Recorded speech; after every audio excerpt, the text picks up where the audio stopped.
ప్రపంచంలో మీరెక్కడున్నా మీ పేరుతో పూజలు హోమాలు నిర్వహించబడును. వేద మందిర్. హరే కృష్ణ, నేను గీతాంజలి, సుమన్ టీవీకి స్వాగతం. ఇవాళ మనతో పాటు ఉన్న అతిథి ఇస్కాన్ నుంచి చక్రధారి ప్రభుజీ. వారు ఐఐటి ఖరగ్పూర్ నుండి ఎలక్ట్రికల్ ఇంజనీరింగ్లో పట్టభద్రులు. అలాగే ప్రపంచవ్యాప్తంగా కూడా ప్రముఖ బహుళజాతి సంస్థల్లో స్ట్రాటజిక్ కన్సల్టెంట్గా పనిచేశారు. అందరిలాగే మంచిగా ఉద్యోగం చేసి కుటుంబాన్ని బాగా చూసుకుని ఆ రంగంలోనే స్థిరపడాలని కోరుకున్న వారిని కృష్ణయ్య ఎంచుకున్నాడనే చెప్పాలండి. వారు భక్తి శాస్త్ర ఉపాధ్యాయుడిగా, అలాగే ప్రస్తుతం యువతకు ఒక మార్గదర్శకుడిగా, విద్యావేత్తగా, ఒక రచయితగా అందరికీ పరిచయం అని చెప్పాలి.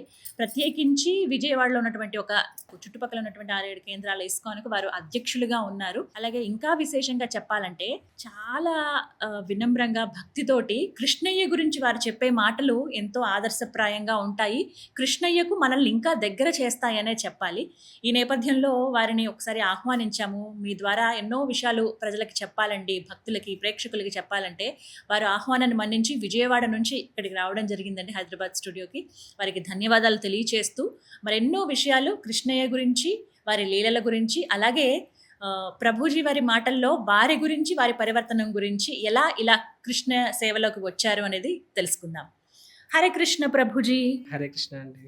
ప్రభుజీ, ఎన్నో సందేహాలు ఉంటాయి. ప్రధానంగా భగవద్గీత గురించి మాట్లాడేటప్పుడు 5000 సంవత్సరాల క్రితం అర్జున్ని నిమిత్త మాత్రంగా చేసుకుని కృష్ణ భగవానుడు మనకి చెప్పిన బోధ అని అంటారు. అందులో భాగంగా భగవద్గీత ఈ రోజుల్లో చదువుతున్నాం. కొత్త జ్ఞానం వచ్చిందంటే అవేర్నెస్ తెలిసింది, ఇలా చదవాలి, మన లైఫ్కి చాలా ఉపయోగపడుతుంది అని.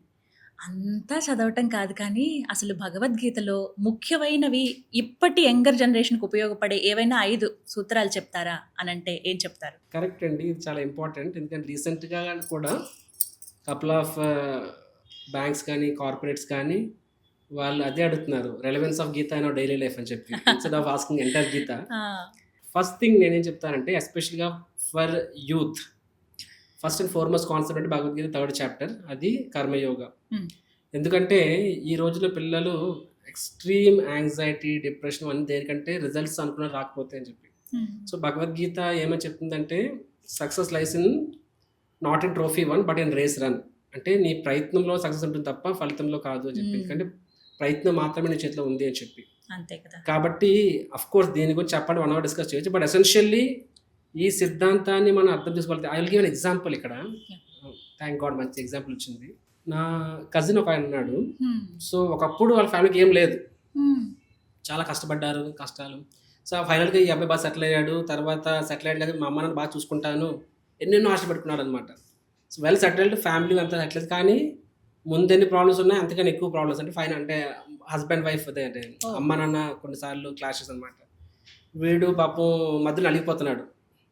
సో ఒక రకంగా ఎంత డిప్రెషన్కి వెళ్ళిపోయారంటే వాడికి సోరియాసిస్ వచ్చింది. స్ట్రెస్ వల్ల రకరకాల డిసీజెస్ వస్తాయి. Psoriasis also comes because of stress. So అప్పుడు నేను చెప్పాను, చూడు ఒకటి అర్థం చేసుకో, ఒక కొడుకుగా నువ్వు ఎంత చేయగలవో అంత చేయాలి, నువ్వు చెయ్యాలి కూడా. What ever best in your capacity నువ్వు చెయ్యి, టైం ఇవ్వు, ఆర్థికంగా సపోర్ట్ చేయి, కౌన్సిలింగ్ చేయి, అవన్నీ చెయ్యి. కానీ చేసిన తర్వాత రిజల్ట్ ఇచ్చేయాలి అని నువ్వు అటాచ్ అయినప్పుడు ఏమవుతుంది, అది యాంగ్జైటీ ఇస్తుంది. నేను ఎంతే చేయగలను, ఇంతకు మించి దట్ మీన్స్ నా ప్రయత్నం కన్నా కూడా వాళ్ళ కర్మ అంటే కూడా ఒకటి ఉంటుంది. అండ్ అది కాకుండా కూడా ప్రకృతి నియమం కొన్ని ఉంటాయి, మనకి అది తెలియదు ఎప్పుడెలా పనిచేస్తా అని చెప్పి. కాబట్టి నీ ఎఫర్ట్ ఫుల్ పెట్టిన తర్వాత రిజల్ట్ రాని రాకు అని డిటాచ్గా ఉండు, రాదర్ ఫోకస్ ఇంకా ఎఫర్ట్ పెట్టు తప్ప రిజల్ట్ గురించి వరీ అవ్వద్దని చెప్పి. వాడు రీసెంట్ నాకు ఫోన్ చేశాడు, అన్నయ్య నాకు పూర్తిగా సోరియాసిస్ పోయింది, ప్లస్ ఈరోజు నాకు ఫ్యామిలీ ఇప్పటికే అప్ అండ్ డౌన్ అవుతుంది, కానీ ఐ కుడ్ సీ నేను డిటాచ్డ్గా ఉన్నాను, దానివల్ల నేను నా పిల్లలకి నా వైఫ్ టైం ఇవ్వగలుగుతున్నాను అన్నాడు అనమాట. సో ఐ సైడ్, నువ్వు ఎంత అద్భుతమైన విషయం చెప్పావు అని చెప్పి. నేను అన్నాను, అరే నేను చెప్పడం కాదు, అది భగవద్గీతలో అది వెరీ ప్రిమిటివ్ కాన్సెప్ట్ అని చెప్పి. So one thing is karma yoga concept. Second thing ఏంటంటే యూత్ విషయంలో మైండ్ కంట్రోల్. భగవద్గీతలో 6వ అధ్యాయంలో first half of the chapter speaks about mind control. ఈ రోజుల్లో పిల్లలకి ఒకప్పుడు అంటే 2 generations ముందు రెక్కాడితే డొక్కాడిన ఫ్యామిలీస్, పిల్లలకి ఏంటంటే పాపం మా పేరెంట్స్ని నిలబెట్టాలి, కష్టపడాలి అలా ఆలోచించేవారు. కాబట్టి మైండ్ ఇస్ అబ్జార్బ్డ్. ఇప్పుడులో పేరెంట్స్ సస్టైనబుల్, పిల్లలకి అన్ని ఫెసిలిటీస్ ఉన్నాయి, చదువుకుని బాగుపడరా అంటున్నారు. కానీ when there options are more నా mind is uncontrolled, social media effect, రకరకాల unwanted pressures, extreme disturbed mind. So mind control 100 books ఉన్నాయి, కానీ వాస్తవంగా అవన్నీ కూడా సర్ఫేస్ లెవెల్. Yeah. కానీ భగవద్గీత డీపర్ లెవెల్లో చెప్తుంది. మైండ్ కంట్రోల్ టైప్ చేయండి ఇంటర్నెట్లో, 100 వస్తాయి, అంతే కదా. అవును, చాలా ఉంటాయి. 100 కొద్ది వస్తాయి. సెమినార్లు వస్తాయి, టిప్స్ వస్తాయి, ట్రిక్స్ వస్తాయి, బుక్స్ వస్తాయి, self help books, motivation speakers. But Gita goes into the root. Gita ఏం చెప్తుంది?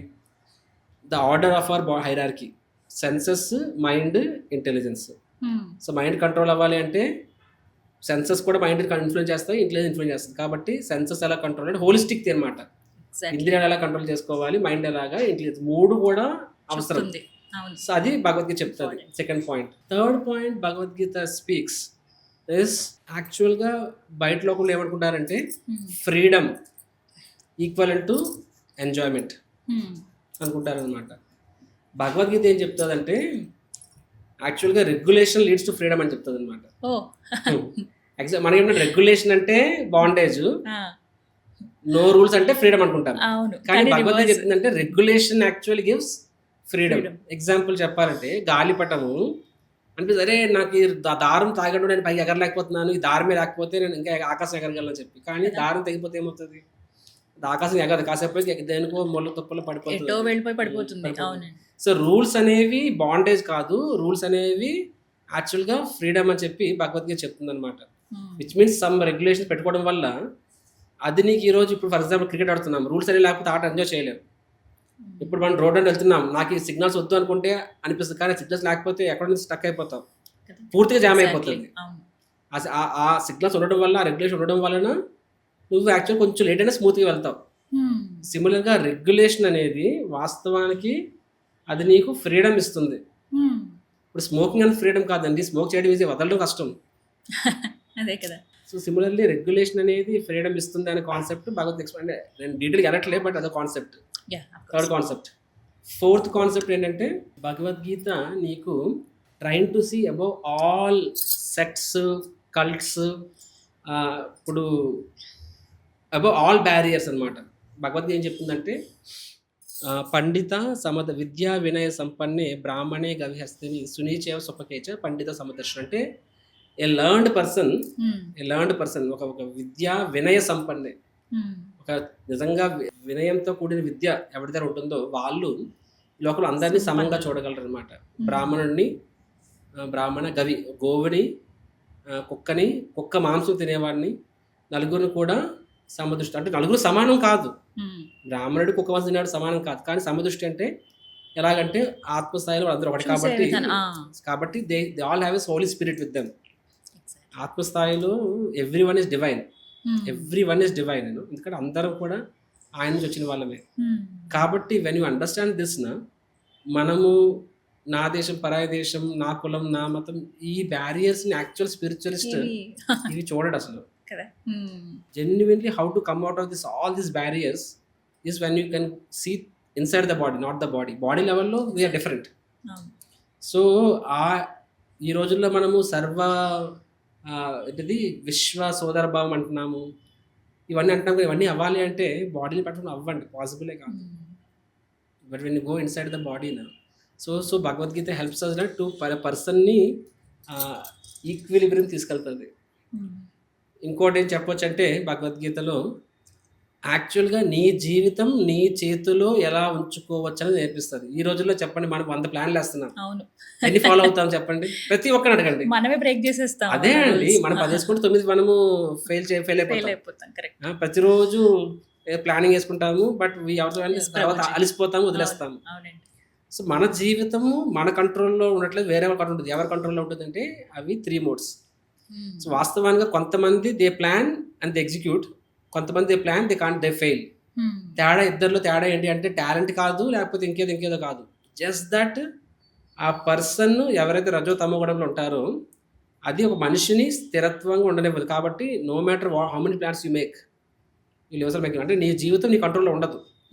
ప్రతి స్టూడెంట్ ఎగ్జామ్ రాసేటప్పుడు ఏమనుకుంటాడంటే ఇదే లాస్ట్, నెక్స్ట్ టైం నుంచి సెమిస్టర్ ఫస్ట్ డే నుంచే చదువుతాను అనుకుంటాడు. కానీ మళ్ళీ వాడికి అది మర్చిపోతాడు. ఎగ్జామ్ రోజు మళ్ళీ సంవత్సరం ఏం చేస్తాను, అట్లా నెక్స్ట్ సెమిస్టర్ నుంచి అయినా సరే డే 1 నుంచి ఎర్లీ అని చెప్పి. ఎందుకు అవుతుంది అంటే మన జీవితాన్ని we want to be different. మనము మంచిగా ఉండాలనుకుంటాము, నవ్వుతూ ఉండాలనుకుంటాము, కాప్ పడకూడదు అనుకుంటాము, టైమింగ్ ఫాలో అవ్వాలి, ఎర్లీగా పడుకోవాలి, ఎర్లీగా లేగాలి అందరూ అనుకుంటాము. కానీ ఎందుకు ఫెయిల్ అవుతుంటామంటే మన జీవితాన్ని త్రిగుణాలు రజో తమోగుణం నడిపిస్తుంటాయి. మోడర్, ప్యాషన్ అండ్ ఇగ్నోరెన్స్. సత్వగుణంలో ఉన్నప్పుడు మాత్రమే మన జీవితం మన చేతుల్లో ఉంటుంది. సో ఎస్పెషల్లీ ఫర్ యూత్న, for them to develop confidence and actually achieve something, అప్పుడు దానికి వాళ్ళ జీవితం వాళ్ళ చేతిలో ఉండాలి అంటే బేసిక్ కొన్ని ఉన్నాయి. బాగా చెప్తుంది. సింపుల్ ఎగ్జాంపుల్, నువ్వు వేసుకున్న బట్టలు, ఫ్రెష్ క్లోత్స్ వేసుకుంటే నీకు నిద్ర రాదు. అదే 2 రోజులు వాటర్ కూడా నిద్ర వస్తుంది. సిమిలర్గా నీ రూమ్ని క్లీన్గా ఉంచుకుంటే నీ మైండ్ కూడా ఫోకస్గా ఉంటుంది తెలుసా, చదివినప్పుడు అర్థమవుతుంది. అదే రూమ్ డర్టీగా ఉందనుకోండి, నీ కాన్షియస్ డర్టీగా ఉంటుంది, నీ చదివిన నీ బుర్రలో గుర్తుకుండదు. ఇవి చిన్న చిన్న విషయాలు కూడా సిమిలర్గా నువ్వు ఎంటర్టైన్మెంట్, నువ్వు వినే మ్యూజిక్ కూడా సాత్విక మ్యూజిక్ విన్నావు అనుకో, మైండ్ సత్వగుణంలో ఉంటుంది కాబట్టి తర్వాత నువ్వు నీ what ever you plan you can do. అదే వెరీ హార్డ్ రాక్ మ్యూజిక్ ఎలా విన్నా అనుకోండి, అది రజోతమం అనమాట. అంటే నీ ఈటింగ్ హ్యాబిట్స్, నీ రిక్రియేషన్ హ్యాబిట్స్, ఈవెన్ చుట్టుపక్కల ఉన్న ఇవన్నీ కూడా నీకు తెలియకుండానే నిన్ను సత్వ రజ తమో గుణంలో పెట్టేస్తాయి. అండ్ రజో తమోలో ఉన్నప్పుడు no matter how talented you are, maybe నువ్వు ర్యాంక్స్ వస్తున్నాయేమో because of your talent, not because of your regulation.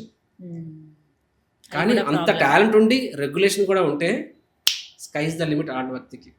So Bhagavad Gita మనకి నీ జీవితం నీ చేతిలో ఎలా ఉంచుకోవాలో నేర్పిస్తుంది. ఇలా చెప్పుకుంటే I think I have got 5 hours.